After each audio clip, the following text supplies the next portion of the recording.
Hello, in front of me I've got Garmin Dash Cam Mini 2. In this video I'll show you how to install SD card to your camera.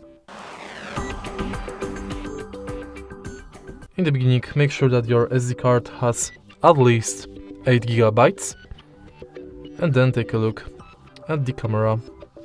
Right here on the side of it we've got the SD card slot, and now you have to simply insert the SD card, push it until it clicks, and it's done.